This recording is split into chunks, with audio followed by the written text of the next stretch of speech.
Hello and welcome to the next video. Now in the beginning I want to show you how you can change the color in Visual Studio after the installation have already completed. You can change it from here, Tools, Options, and on General you will see Color Theme right here. So you can change it to light, for example, to see how it looks. Maybe you like it better. This is the light version. You can also choose the blue one. Basically just see which one you like best.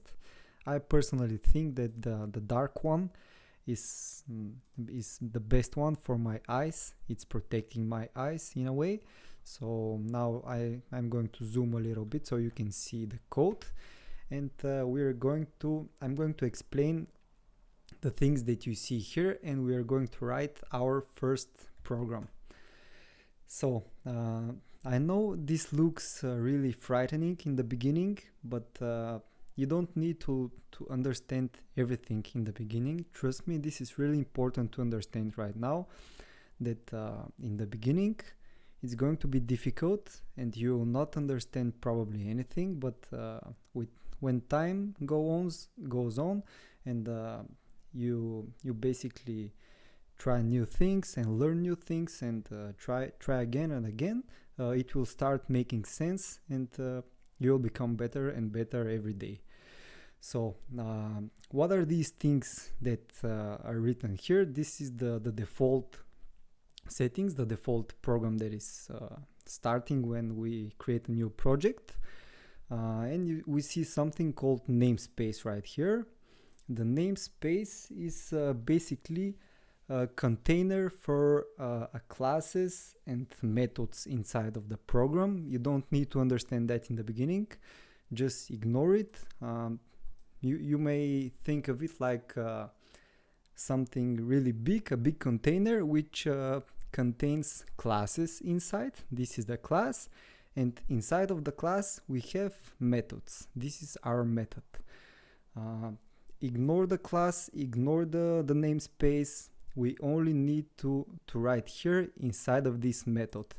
This is the starting point of the method, and this is the end point of the method. So we are going to click enter here, and we are going to write our code here inside of this method. So it's a method with a name main, and the main method, it's basically the beginning of every program. So when you see main, this is your method, and this is where your program starts every time. Every time when you start your program, it starts from here, and it's going to execute this code between these parentheses here. So this is our main method. We are going to make a comment here just to know what it is. Where you make a comment like this.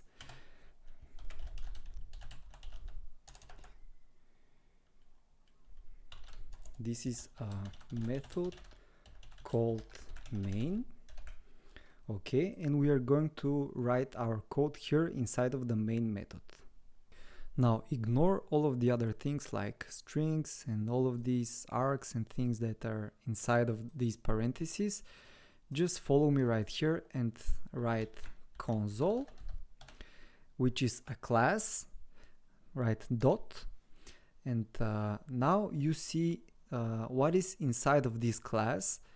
You have here methods which are inside of this class, and you can use them.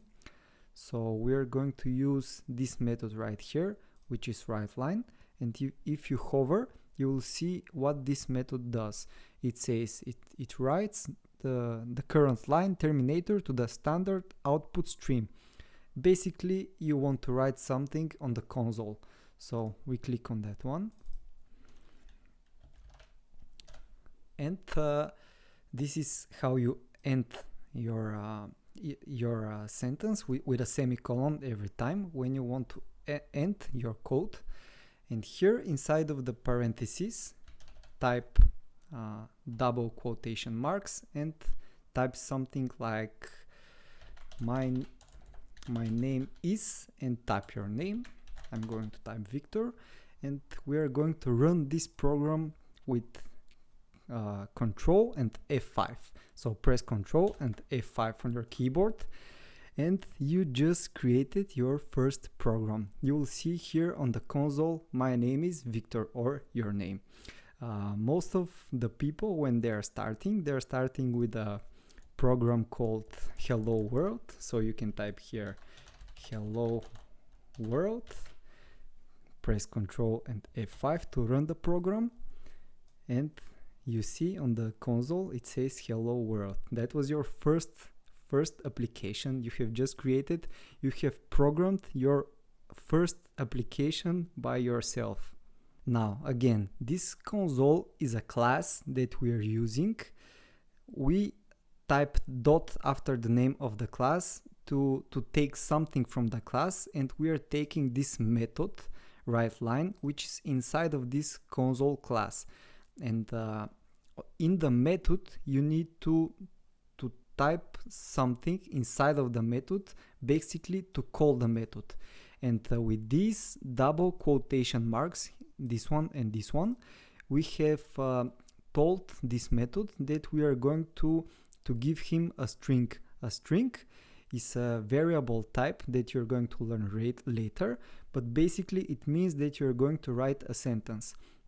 In these quotation marks you write a sentence, and that is a string.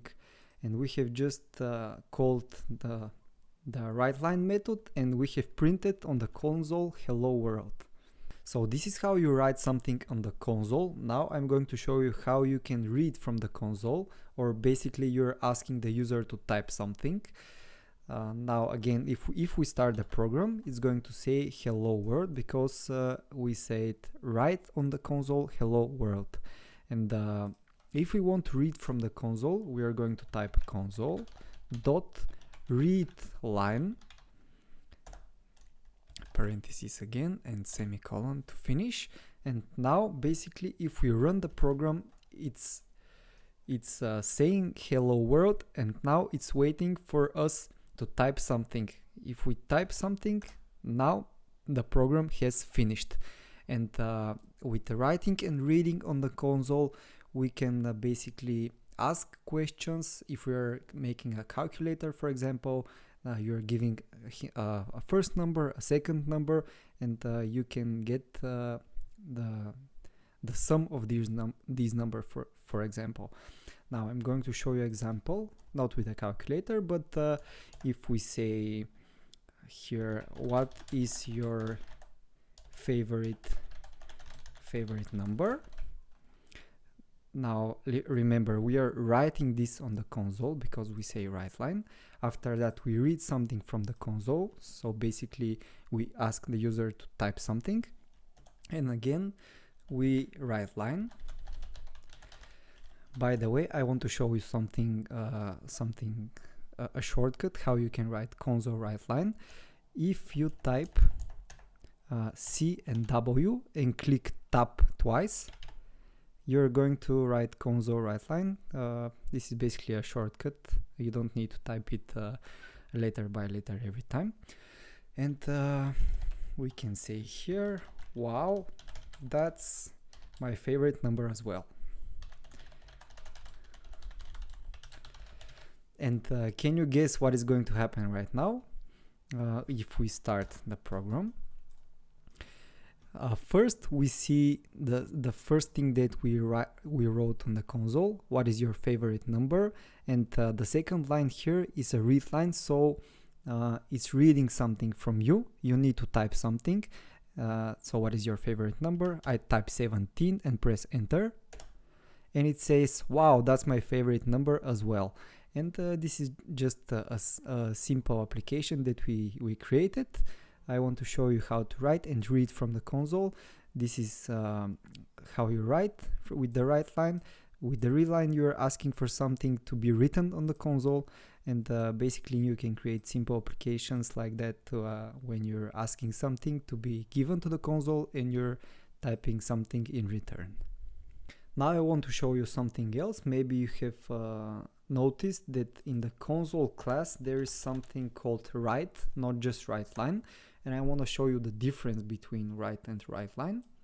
if we delete this read line here and we start the program, you will see that both of these sentences are on the same line because we have said write here, and after the write you stay on the same line. This is the difference. After the write you stay on the same line, and after the write line you're going to the next line. So if we say console write line here and start the program, after this sentence here is finished, we are going to the next line, and this sentence is on the next line. If we say only console write, it's finishing the sentence right here and it's starting with the next one without going on the next line. Now let's continue with the next lesson, where we are going to talk about variables, which are really important to understand for programming.